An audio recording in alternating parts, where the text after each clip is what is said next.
previous class, we discussed about the determination of bearing pressure from the plate load test data, and then we saw that how some of the factors should be considered when you go for the construction of these shallow foundations on the rocks or rock masses, and then some treatment of these foundation also we discussed. So today we are going to discuss few problems which are associated with dam foundations.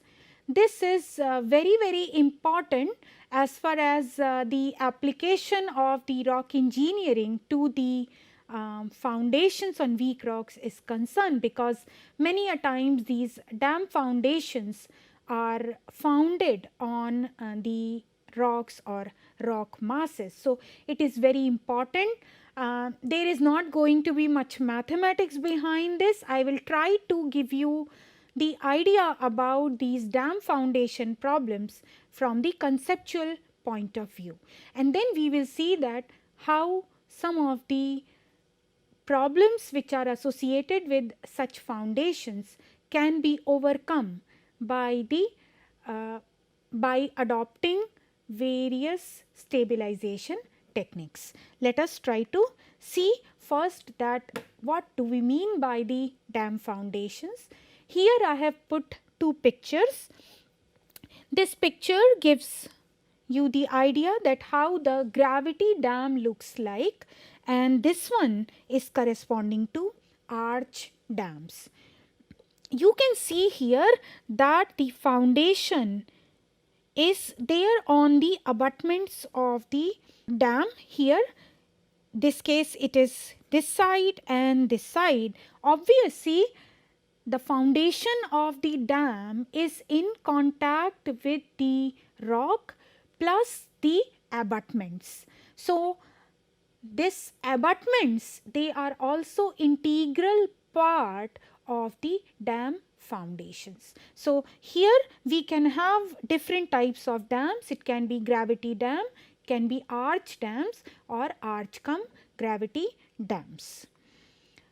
As far as the analysis and design of these dam foundations are concerned, most of the time one goes for the conventional approach, where we find out the factor of safety against sliding, overturning, and then we determine the maximum and minimum base pressures under static as well as the seismic conditions.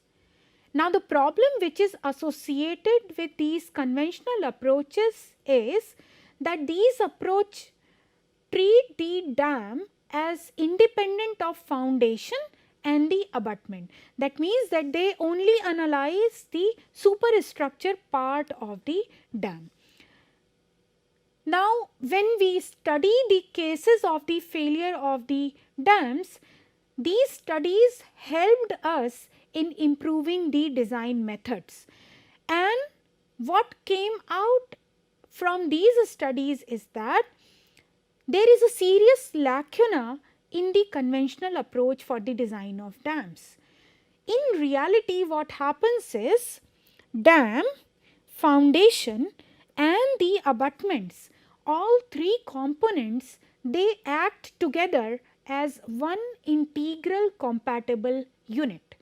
And you cannot analyze only the dam body separately without considering the effect of foundation and the abutments.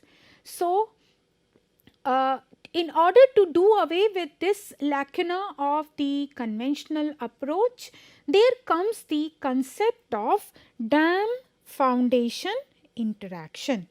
Let us understand what do we mean by this term dam foundation interaction.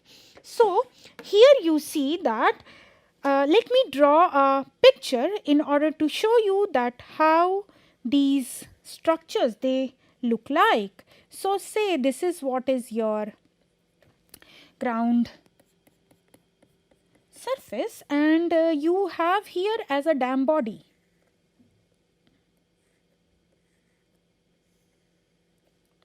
So, this is what is your dam body. and I take a section. I will draw the cross section little later, and then here we have the rock mass.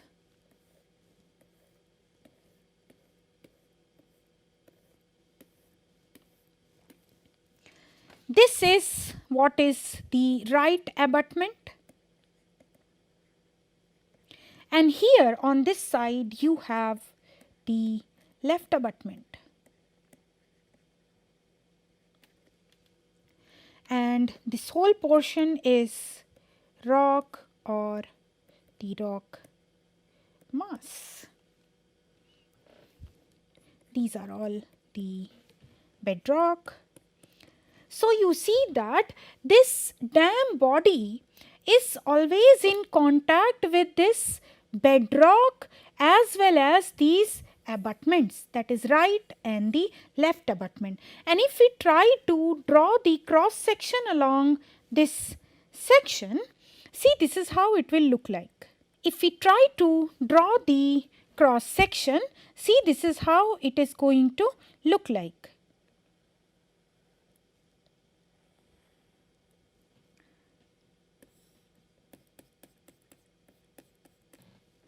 You may have here as a fixity condition, and on this side the water level is there. So you see that it is not that the only dam body which can be analyzed separately from these abutments and the foundation. This whole thing needs to be analyzed because they act as one together. Now this dam body I showed you is in firm contact with the foundation rock as well as the rock which is there in the abutments. The forces which are transferred by the dam body to the foundation rock and the abutments, they govern the settlement of material which is there in foundation and the abutments. Now what happens? These settlements in turn, they govern the stresses in the dam body. See, the load is coming from the dam body to the foundation rock and the abutments, and the settlement is going to take place. The moment there is a settlement, this results into the redistribution of stresses in the dam body, and therefore the behavior of the foundation and abutment, they become the function of stresses which is transferred from the dam body to foundation and the abutments, and the stresses in the dam body, they become the functions of the settlement of foundation and the abutment. So you can see here that there is going to be the interdependence of the behavior. So this is what is called as dam foundation abutments interaction. That is, the behavior of one aspect is influencing the behavior of the another part and vice versa. So there is the interdependence of behavior, and this is called as dam foundation abutments interaction. Now different problems which are related to the foundation design method. The first one relates to the strength and stability against failure. So force mechanics, considering all types of forces. Now these can be gravitational forces, hydrostatic forces, can be silt pressure, wave action of the water which is there in the reservoir, it can be wind forces or ice loads, earthquake forces and uplift pressures. Plus there can be the appropriate combination of these forces which can act on the dam, foundation and abutment system. The identification of possible mode of failure becomes very, very important. Now how these can be there? There can be excessive pressure at the base of foundation, and that can result into the crushing of material at the toe. There can be the occurrence of the tensile stresses at the heel of the dam, or there can be overturning, excessive sliding, excessive seepage through the foundation or the body of the dam. There can be cracking in the body of dam, and obviously the impact of the wave on the dam body would be there, and that can result shearing of the top portion of the dam body. So, it is very important for us to identify these possible modes of failure while going for the foundation design of these dams. The second aspect include the deformation characteristic. As far as the total absolute deformation is concerned, there can be vertical settlement as well as the sliding. For relative and differential deformations, again in this case you can have the differential settlement and differential sliding. It will depend on that what are the different regions including the foundation and the abutments, and hence the extent of the zone of influence below the base of the dam becomes the function of type of the rock or rock mass. What are the occurrence of the major discontinuities? Pattern of jointing, mechanical properties of the foundation material. What is the degree of anisotropy? What is the height of the dam? And what are the magnitude of various forces that are being generated? These forces I listed just little before here. So, all these factors, they influence the extent of zone of influence below the base of the dam. Now, let us try to have a look that what can be this extent of these zones, influence zone. So, in case if you have the homogeneous or isotropic kind of foundation, and let us say that's the base on which the dam is resting. Say it looks like this, and here this is the base width. Then in case of the homogeneous and isotropic foundation,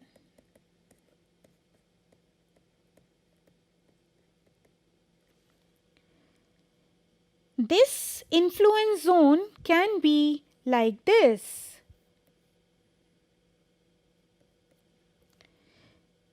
Where the extent of this can be say equal to the width of the footing or width of this base of the dam. So, this is how in case of the homogeneous situation it will be. Now, let us try to see that in case if you have heterogeneous or anisotropic kind of foundation, then what will happen? So, again I will try to draw a cross section.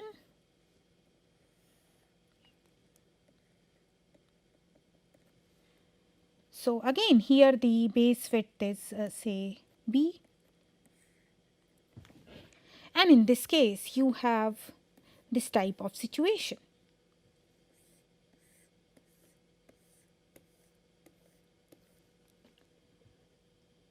So, it can be the pressure bulb can be something like this, or it can be something like this.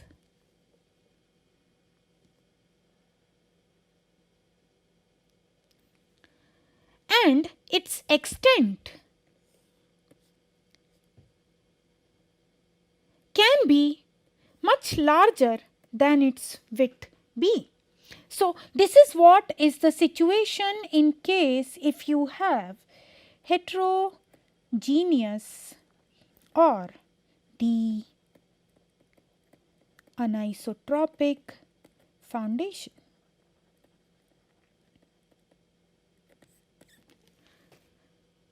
The moment these pressure bulb they extend to the larger depth, your deformation characteristic will depend on these things. Then the seepage is the another problem which is associated with the foundation design method. There are some mechanical effects of the seepage. Let us see, let me draw a typical figure. So, say this is you have the rock surface and here is the say the top of the dam.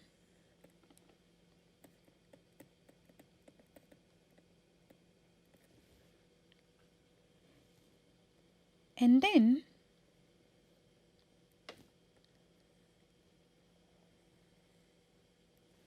there can be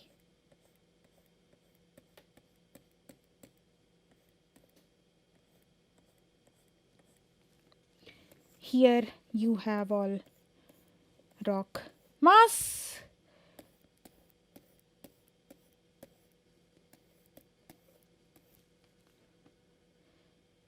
There is going to be the presence of the uplift pressure.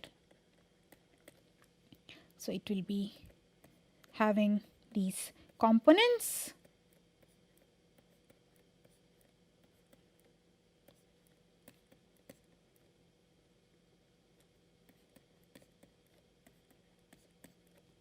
Like this.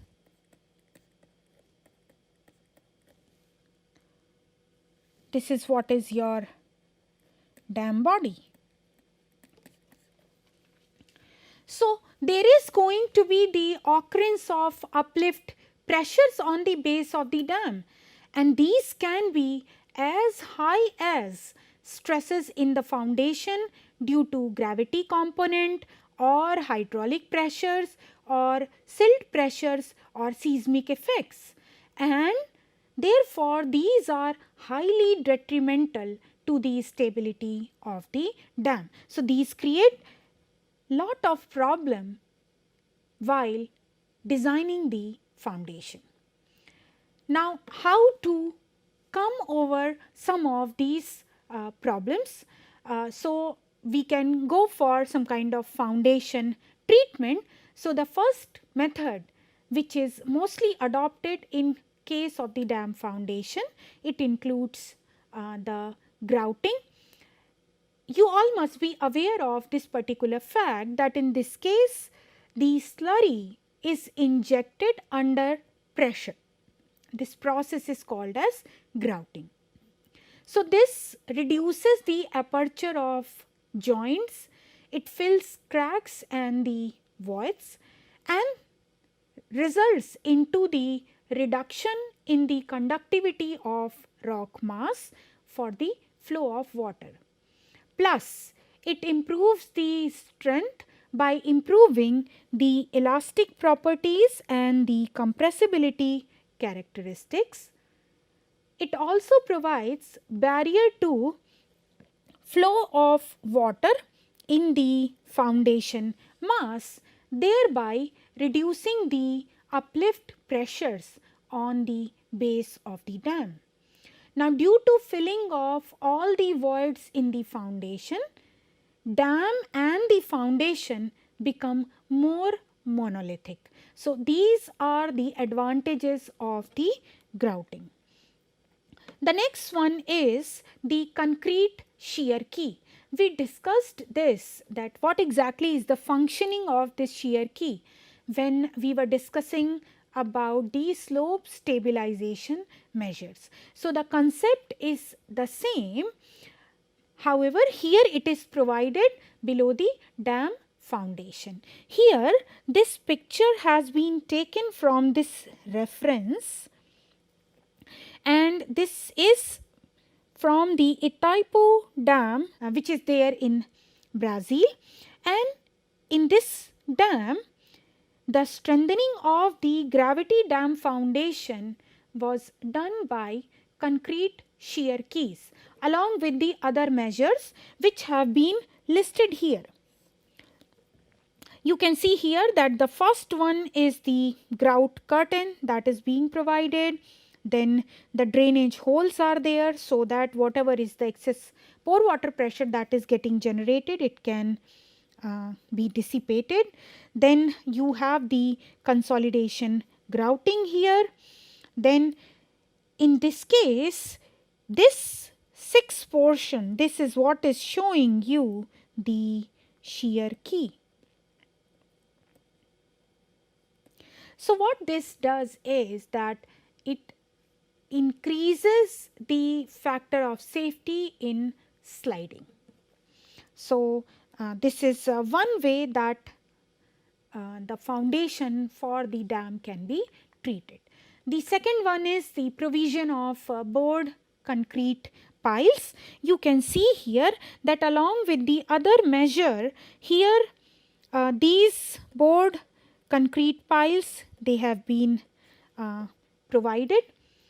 These were done for the strengthening of gravity concrete spillway of the Gazuba project in China. Then one can go for the provision of tensioned cable anchors. So you can see here that this is what is the anchor, and there is a tension which is going to be mobilized, and this has been used in the case of Meadowbank Dam in Tasmania, Australia. So these are some of the foundation treatment measure that I am trying to discuss with you. We are not going into the detailed design methodology of these, but then this is for your information that how the foundation can be treated in order to overcome the foundation related problems that we discussed just now. The next one is you can provide the concrete block at toe, and this has been done in this gravity dam which is there in Spain. This is 79 meter high, and it rests on alternate layers of lignite marl. So the foundation in this case was strengthened by providing an L-shaped concrete structure at its toe. The next one is say the situation is like that there is not a proper bond at the interface or intersurface. So such type of measure was adopted in Miller's Ferry concrete gravity dam in USA, which is 32 meter high, and it rests on bedrock which is consisting of chalky limestone. And the factor of safety was obtained to be less than 1 because of the weak bond at the intersurface of the limestone and concrete. So what was done in this case is that the corrugations with the slope of 1/3 along the length on the chalky surface was introduced, and this provided the adequate bond at the intersurface of limestone and concrete, and thereby it enhances the factor of safety which was earlier less than 1 and later on it was improved. Then till now we discussed about the foundation treatment. It is not only the safety of the foundation is important, but the abutment stability is equally important. So the stability of the abutments can be treated as similar to that of the foundation, which we discussed in the previous class, keeping the fact in view that the extent of the rock mass in the abutment is limited and loads are applied either horizontally or inclined. So these may be treated as foundations on hill slope rotated through 90°. So whatever are the measure that you have learnt for the slope stability analysis that can be applicable in case of the abutment stabilization. So this can include the shotcreting along with the rock bolting, and sometimes when this does not work, one can go for the concrete cladding along with the rock bolting. So this is what is all about the dam foundation problems and how the treatment for such foundations can be carried out.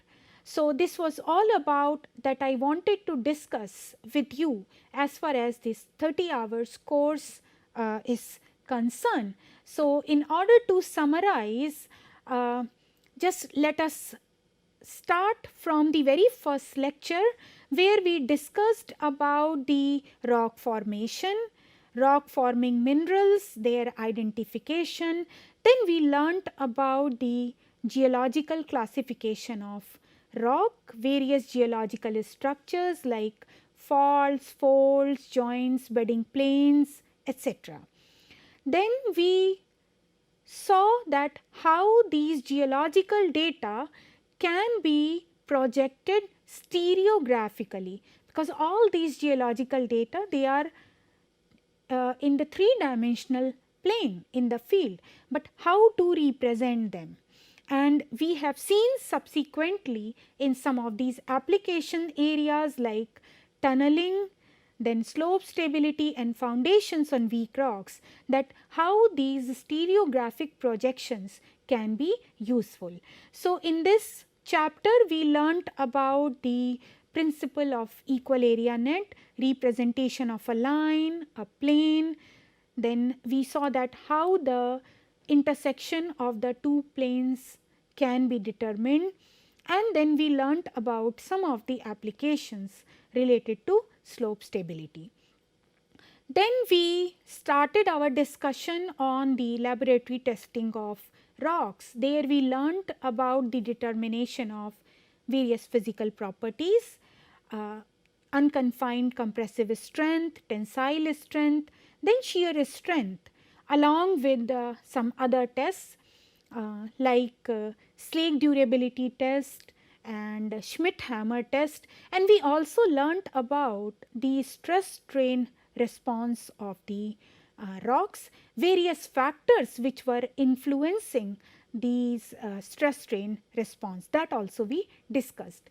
Then subsequently we talked about the engineering classification of rocks and rock masses, and there we discussed about the classification system for the intact rock, which was Deray and Miller classification system. I introduced you to the concept of rock mass. We learnt about the rock quality designation, rock mass rating, rock mass quality, which was Q system, then geological strength index, and then we saw that how these systems are applicable in various civil engineering projects. Then we studied some aspects related to the strength criteria for rocks and rock masses. We started with Moore's failure theory, went to Moore-Coulomb criterion and then Coulomb-Navier criterion, and then we learnt few aspects related to the empirical criterion, and one of the most important empirical criteria was Hook and Brown criteria. We also learnt about the Barton's theory, where we could find the strength characteristic of the joints. From these basics of the rock engineering, then we shifted to some of the application areas, and the first application area was the analysis of the tunnels. And in that case, first we learnt about various ground conditions in case of the tunneling. Then how can we analyze these tunnels using elastic and elastoplastic analysis? In case of the elastoplastic analysis, we considered the Tresca yield criteria. We also took the elastic analysis of a tunnel with the concrete lining. Then we saw the application of the stereographic projections in case of the tunneling. We discussed about the structurally controlled failure where the wedges were formed either in the roof or in the wedge, and we saw that how we can determine the shape and the size of these wedges. And then we learnt few aspects related to various support system, and we also discussed about a new concept which was the rock mass tunnel support interaction analysis, and there we discussed about the support reaction curve and the ground response curve. Then we went on to the next application area which was related to rock slope stability analysis. We learned that there can be 4 modes of the rock slope stability, which can be plane, wedge, circular and the toppling failure mode. And we saw that how using the limit equilibrium approaches we can analyze rock slopes under these 4 failure modes. We also learn about the application of the stereographic projections, and followed by the discussion on the slope stabilization measures. Then finally, we started our discussion on foundations on weak rocks. So we discussed that what all are the problems which are associated with the foundations when we lay on rocks or rock masses. We discussed about the Bell's approach. Then how can we find out the bearing capacity of the shallow foundation based upon the various classification approaches, then unconfined compressive strength test result, then plate load test results, and there were few special consideration and the foundation treatment. That was followed by the discussion on the problems related to the dam foundations. So I hope that you have got an overall idea about this branch of engineering, which is rock engineering. And as a geotechnical engineer or as a civil engineer, it is very, very important for you to understand not only the material called soil, but also rock.